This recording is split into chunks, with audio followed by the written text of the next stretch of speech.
El Parque Nacional Banff es uno de los lugares más impresionantes del planeta. Lagos cristalinos, montañas imponentes y senderos interminables que te hacen sentir como si estuvieras en un sueño. Pero detrás de toda esa belleza, hay un lado más oscuro del que la mayoría de los turistas nunca se enteran. A lo largo de los años, Banff ha sido escenario de algunas tragedias realmente escalofriantes. Historias de aventuras que dieron un giro aterrador. En este vídeo, nos sumergimos en 5 de las muertes más horribles de la historia del Parque Nacional de Banff. Era el 2 de enero de 2001, una fresca tarde de invierno en el Parque Nacional de Banff. Frances Frost, una artista y bailarina de 30 años apasionada por la naturaleza, decidió aventurarse en una excursión en solitario con esquís de fondo, cerca del lago Minnewanka. Acababa de recuperarse de un resfriado y ansiaba el aire fresco, la paz que solo la naturaleza podía ofrecerle. La ruta que eligió, la Cascade Fire Road, le era familiar. La había recorrido muchas veces antes. Con confianza y libertad, partió alrededor del mediodía, deslizándose por la tranquila naturaleza salvaje que tanto adoraba. Frances no era una visitante cualquiera. Había crecido en Edmonton, bailado con el Ballet North, y más tarde se había convertido en bailarina residente en el Banff Center. Cuando no estaba en el escenario, hacía de guía turística en Kananaskis, siempre en busca de ese pulso de vida en la naturaleza. Ese día, simplemente estaba haciendo lo que le gustaba, sola, pero sin miedo. Lo que no sabía era que algo más se movía silenciosamente por aquellos mismos bosques. Algo la observaba. Esa misma mañana, los responsables de fauna silvestre habían recibido informes inquietantes. Un puma había atacado a un perro cerca de una zona residencial. Otra mujer, que paseaba a su perro cerca de Middle Springs, había sido seguida por lo que parecía ser el mismo animal. Era audaz, errático, un comportamiento poco habitual en una criatura que suele evitar a las personas. Las señales estaban ahí. Algo no iba bien. Cuando Frances se acercaba al final de su recorrido, a solo 300 metros de su coche, el depredador entró en acción. El puma la había estado acechando, paciente y silencioso, hasta que vio su oportunidad. Atacó. Lo que sucedió a continuación fue brutal y rápido. Frances luchó con todas sus fuerzas, pero estaba sola. Y el puma, impulsado por el hambre y algo mucho más desesperado que el instinto, la dominó. Más tarde, un grupo de esquiadores se topó con las secuelas. El puma había desaparecido, pero no por mucho tiempo. Regresó a su presa justo cuando llegaban los guardas de Parks Canada, y esta vez estaban preparados. Actuaron con rapidez y mataron al puma en el acto. Las autoridades confirmaron más tarde que se trataba del mismo animal implicado en los incidentes anteriores. ¿Qué hizo que esto fuera aún más escalofriante? Este fue el primer, y hasta ahora único, ataque mortal de un puma en la historia de Alberta. Esa noche, de vuelta en Edmonton, los padres de Frances vieron un titular en las noticias. Mujer de 30 años muerta por un puma en Banff. El miedo se apoderó de ellos. Intentaron llamarla, esperando un milagro. Entonces llamaron a la puerta. Un agente de policía se presentó con las palabras que ningún padre quiere oír jamás. Aún así, las preguntas no desaparecían. Laura, una científica vinculada a expertos en vida silvestre, buscaba respuestas. ¿Por qué había sucedido esto? ¿Por qué Frances? Ese invierno, la comida escaseaba en la región. Parks Canada había estado reubicando alces para controlar la superpoblación, lo que podría haber alterado el ecosistema. Algunos especularon que la reciente enfermedad de Frances podría haberla hecho parecer vulnerable, ya que los depredadores en la naturaleza tienen una forma de detectar la debilidad. Pero, a pesar de todas las teorías, nada explicaba completamente lo ocurrido. Los pumas son solitarios y cautelosos. No atacan a las personas. Sin embargo, este lo hizo. La aleatoriedad lo hacía aún más aterrador. ¿Cómo podría alguien haberlo sabido? ¿A qué distancia habían estado otras personas ese día? Los amigos y familiares de Frances quedaron con un vacío que ninguna explicación podía llenar. Hoy en día, Banff sigue en alerta. Todavía se avistan pumas, pero hay nuevos sistemas, una nueva conciencia y más urgencia. La naturaleza no ha cambiado, sigue siendo hermosa y poderosa. Pero la historia de Frances Frost perdura en el aire frío de la montaña, un recuerdo inquietante de lo rápido que puede cambiar la naturaleza. En el 20º aniversario de su muerte, en enero de 2021, Laura reflexionó en silencio. ¿Y si Frances no hubiera estado solo ese día? ¿Y si algo hubiera cambiado el desenlace? No hay respuestas claras. Solo el recuerdo de una vida vivida con pasión, y el silencio en la nieve, donde antes había risas. Era el 21 de julio de 2020, un día tranquilo en Calgary, pero para Vita Smith, de 69 años, sería el último día de su vida. Vita no era una persona cualquiera. Era inteligente, rápida con los números y conocida en los círculos de juego por una cosa: contar cartas. Junto a su viejo amigo y socio, Kevin Barton, más conocido por su alias, Chris Lee, había pasado años trabajando en casinos de todo el país, ganando y perdiendo grandes sumas de dinero. Pero ese mundo, lleno de apuestas altas y dinero fácil, tiene una forma de cambiar a las personas. Y lo que antes era confianza, poco a poco se convirtió en tensión. Ese día, Vita y Lee se reunieron para lo que se suponía que iba a ser un simple trato. Ella había conseguido el pasaporte de su exmarido, un salvavidas para Lee, que tenía prohibida la entrada en la mayoría de los casinos. El acuerdo era claro, $10,000 a cambio del documento. Pero cuando llegó el momento, Vita no le entregó el pasaporte. En su lugar, le dio un certificado de nacimiento, y luego intentó marcharse con el dinero. Algo se rompió. Lee afirmaría más tarde que solo quería impedir que se marchara, que la agarró en el calor del momento. Pero, según su versión, en cuestión de segundos, ella dejó de respirar. No hubo gritos de auxilio. No intentó reanimarla. Solo pánico. En lugar de llamar al 911, tomó una decisión escalofriante.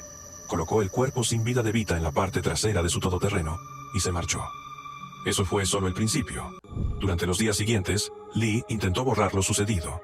Abandonó el coche de Vita en un negocio local, escondió sus pertenencias y mantuvo su cuerpo oculto en su vehículo. Incluso condujo hasta Edmonton, tratando de pensar en su próximo movimiento. Mientras tanto, la familia de Vita esperaba, sin saber que su madre, su amiga, ya había fallecido. Cuando no regresó a casa, se presentó una denuncia por desaparición. La preocupación se convirtió rápidamente en sospecha, y todas las pistas apuntaban a Lee. Las imágenes de las cámaras de vigilancia lo mostraban con Vita el día que desapareció. La policía lo vigiló y siguió sus movimientos. Cuando finalmente lo arrestaron, lo que encontraron fue condenatorio. Dentro de su vehículo estaban el teléfono de Vita, su cartera, su bolso y algo más. 5 armas de fuego cargadas, munición y señales de que había intentado, sin éxito, borrar sus huellas. Había sangre en el coche, el ADN de ella en las esposas. Se había producido una lucha dentro de ese todoterreno. No había sido un accidente limpio. Había sido caos, miedo, desesperación. Durante casi 3 años, no se encontró el cuerpo de Vita. Su familia la buscó, tuvieron esperanza, temían lo peor. Entonces, en un giro macabro, Lee condujo a los investigadores a una remota área de descanso junto a la autopista Trans-Canada, en el Parque Nacional de Banff. Un lugar por el que los viajeros pasan sin pensarlo 2 veces, hasta ahora. El terreno era brutal, el clima implacable. No fue hasta 2023 cuando los equipos de búsqueda finalmente descubrieron lo que se había dejado atrás. Los restos de una mujer abandonados como si fueran un residuo, junto a una carretera rodeada de belleza y silencio.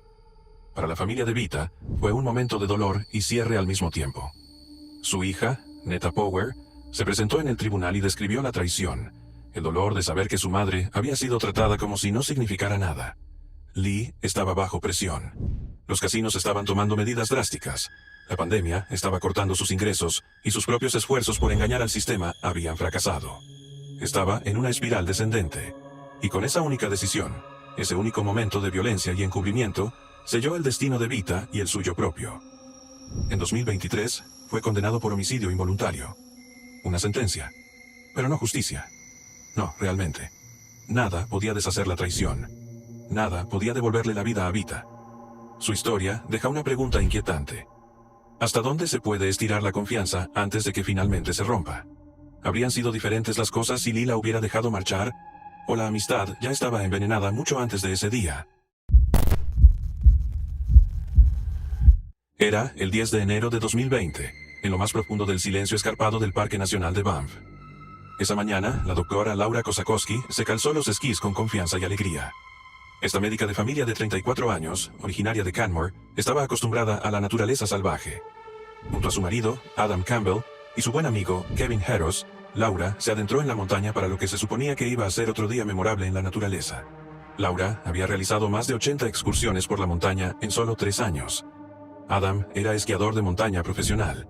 Kevin, guía de montaña certificado con amplia formación en avalanchas.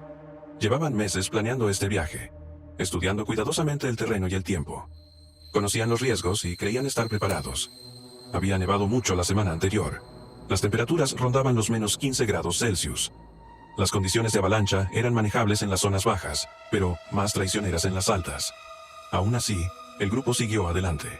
Equipados con balizas, palas, sondas y años de experiencia, avanzaban por el paisaje con cautelosa precisión. No eran imprudentes. Estaban preparados. A media mañana, ya habían completado varias bajadas, cada una de ellas como una danza sobre la nieve virgen. El ánimo era alto. Decidieron hacer una última bajada antes de dar por terminado el día. Adam y Kevin se lanzaron los primeros. Laura se quedó atrás, preparándose para su descenso. Estaba solo unos minutos detrás de ellos. Todo parecía rutinario. Entonces, en un abrir y cerrar de ojos, todo cambió. Adam se subió a una cresta para tener una mejor vista. La montaña se dio bajo sus pies y, sin previo aviso, se desprendió una enorme avalancha. La nieve y el hielo explotaron por la ladera como un tren de mercancías. Gritó el nombre de Laura, tratando de advertirla. Pero ella ya estaba descendiendo, surcando la nieve, sin darse cuenta de la pared blanca que se precipitaba hacia ella. No había tiempo. La avalancha la engulló. Adam y Kevin se lanzaron al rescate, con el pánico arremolinándose bajo su entrenamiento. Escudriñaron el camino, con sus balizas pulsando mientras buscaban la señal de Laura. La nieve era profunda, casi 4 metros, y pesada como el hormigón. Cada excavación era una batalla. Cada segundo parecía robado. Tras 45 angustiosos minutos la encontraron. Enterrada, fría, sin respuesta. Kevin comenzó la reanimación cardiopulmonar. La envolvieron con todo lo que tenían. Capas de ropa, un saco de bivac, y esperaron al helicóptero de rescate, con la esperanza de que todo saliera bien. A la 1:30 de la tarde, el helicóptero de Parks Canada finalmente llegó. Laura fue trasladada en helicóptero al Foothills Medical Center de Calgary. Su corazón latía débilmente y su cuerpo estaba peligrosamente frío. Pero, incluso después de horas de esfuerzo, nunca despertó. Laura murió al día siguiente. Su cuerpo sucumbió a las lesiones internas causadas por la fuerza de la nieve. La conmoción se extendió por toda la comunidad. Su madre, que volaba desde Colombia, no tenía ni idea de lo que había pasado. Cuando el avión aterrizó, Adam tuvo que ponerla en contacto con Laura para una última despedida. Pero, incluso con el paso del tiempo, las preguntas no dejaban de rondarle la cabeza. ¿Cómo había podido pasar algo así, con tanta experiencia, tanta planificación y tanto cuidado? Más tarde, Adam reflexionó sobre la pendiente en concreto. Como la nieve acumulada por el viento, las trampas del terreno y los sutiles cambios en las condiciones la habían vuelto más inestable de lo que habían previsto. Laura no llevaba casco ese día. No era obligatorio, y no era algo que soliera omitir. Pero, en retrospectiva, Adam no podía dejar de preguntarse, ¿habría cambiado algo? En la montaña no hay respuestas claras. La línea entre la aventura y la tragedia es muy delgada.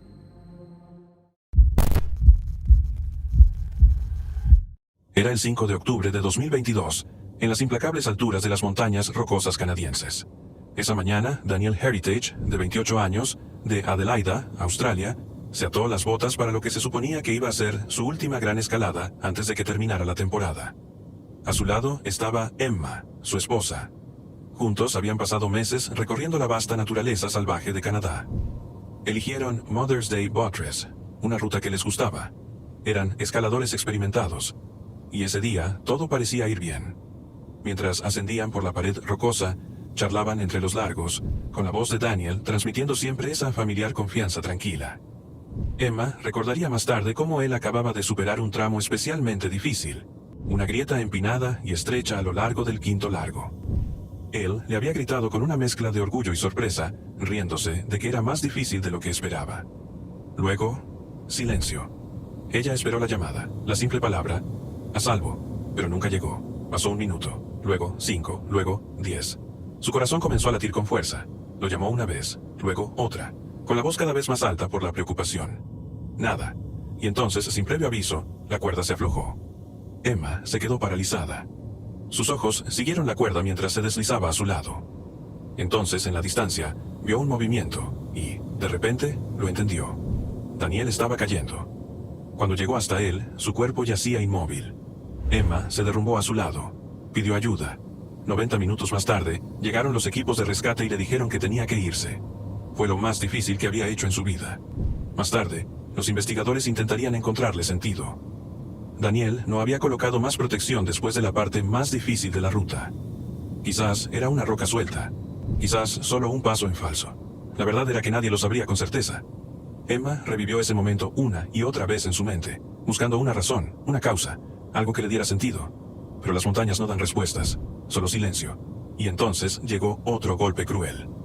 Cuando intentó traer a Daniel a Australia, descubrió que su seguro de viaje no cubría la muerte por accidente. Ninguna funeraria aceptaba el cuerpo sin un depósito de $122,000.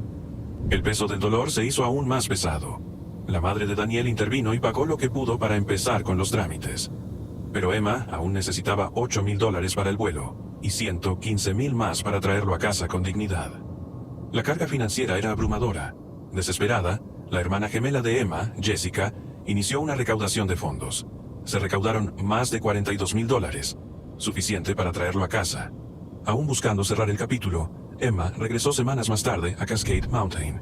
Se paró en el mismo lugar donde Daniel había caído, esperando que las lágrimas brotaran, esperando que el dolor la aplastara de nuevo. Han pasado los años, y Emma ha encontrado una forma de vivir con el dolor, de dejar que el recuerdo de Daniel la guíe en lugar de atormentarla.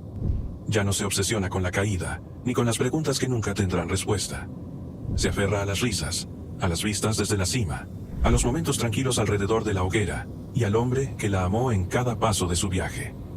En homenaje a Daniel, escribió una vez que él había sido su mejor amigo, el amor de su vida y su mayor aventura. Y aunque su tiempo juntos les fue arrebatado demasiado pronto, hay algo que permanece inquebrantable. Daniel siempre estará con ella, en cada ascensión, en cada horizonte, para siempre.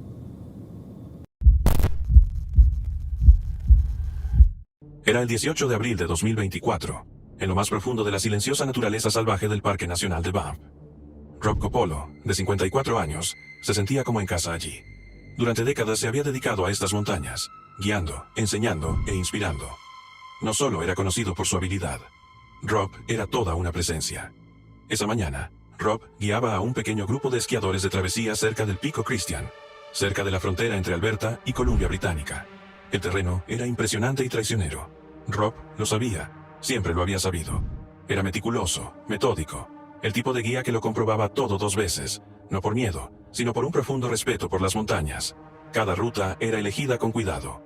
Ese día, como tantos otros, exploró el terreno con tranquila concentración, leyendo el terreno como un mapa que solo él podía ver. Pero la montaña tenía otros planes. Sin previo aviso, el suelo bajo sus pies cedió. En un segundo estaba allí, de pie, firme, y al siguiente había desaparecido. Se había abierto una grieta bajo sus pies, una boca irregular de hielo, y Rob se había desvanecido en ella. Su equipo se quedó paralizado, con el horror reflejado en sus rostros. Entonces entró en acción el instinto. Se apresuraron a actuar, gritando su nombre, tratando de localizarlo en las profundidades azules que se abrían ante ellos. Pidieron ayuda inmediatamente, y enviaron una señal de socorro al Icefall Lodge, un remoto puesto avanzado cerca del campo de hielo Lyell. El tiempo se agotaba. En cuestión de horas, Parks Canada puso en marcha una misión de rescate y envió un helicóptero con 3 especialistas. Mientras el helicóptero sobrevolaba las cimas, el equipo de Rob, tembloroso y desesperado, había conseguido llegar hasta él. De alguna manera lograron sacar su cuerpo de la grieta. Estaba vivo, pero apenas. Había pasado casi 1 hora en el frío glacial. Sus lesiones eran catastróficas. El equipo de rescate trabajó frenéticamente, envolviéndolo en mantas térmicas, tratando de calentar su cuerpo maltrecho y estabilizarlo lo suficiente como para poder transportarlo. Desde Lake Louise, una ambulancia aérea, STARS, despegó con destino al Foothills Medical Center de Calgary, a 2 horas de distancia. En su interior, Rob yacía inmóvil, librando una batalla que no podía ganar. Nunca volvió a despertar. La pérdida conmocionó al mundo del alpinismo. Rob Coppola era más que un nombre, era una leyenda. Su empresa, Betham Mountain Guides, había formado a toda una generación de escaladores y esquiadores. Era coautor de The Mountain Guide Manual. Había sido mentor de cientos de personas y se había convertido en la voz de la razón en un mundo en el que la aventura siempre conlleva riesgo. Pero detrás de todo eso, el entrenamiento, la experiencia, el equipo, Rob era, ante todo, humano, generoso, divertido, intrépido en su forma de vivir y de amar. Rob era un marido devoto de Rebecca Yarmouth y padre de 2 hijos, Dominic y Luca. Había pasado años compaginando las altas cumbres con los cuentos antes de dormir, los piolets con las risas en la mesa. Su muerte dejó una herida que las palabras no pueden alcanzar. Rebecca le preguntó una vez, ¿por qué ir a lugares donde la línea entre la vida y la muerte es tan delgada? ¿Donde puedes estar ahí en un momento y desaparecer al siguiente? Su respuesta siempre fue la misma. Las montañas no tenían que ver con el peligro. Eran el lugar donde se sentía vivo. Tras el accidente, la reacción fue inmediata. Una campaña de GoFundMe para apoyar a su familia se inundó de donaciones y mensajes de todo el mundo. Escaladores, estudiantes, amigos, desconocidos, todos escribieron para expresar su gratitud. Por las lecciones, los momentos y los recuerdos que Rob les había dado. Algunos le agradecieron que les hubiera ayudado a vencer el miedo. Otros simplemente decían, gracias por hacer que la montaña se sintiera como mi hogar. Sin embargo, en el silencio posterior, las preguntas persistían. ¿Y si hubiera dado unos pasos en otra dirección? ¿Y si la grieta se hubiera abierto un momento más tarde, o no se hubiera abierto? ¿Y si la ayuda hubiera llegado un poco antes? Pero la verdad era que ni toda la planificación ni toda la experiencia del mundo podrían haber evitado lo que ocurrió aquel día. Incluso Rob lo sabía. La naturaleza sigue sus propias reglas.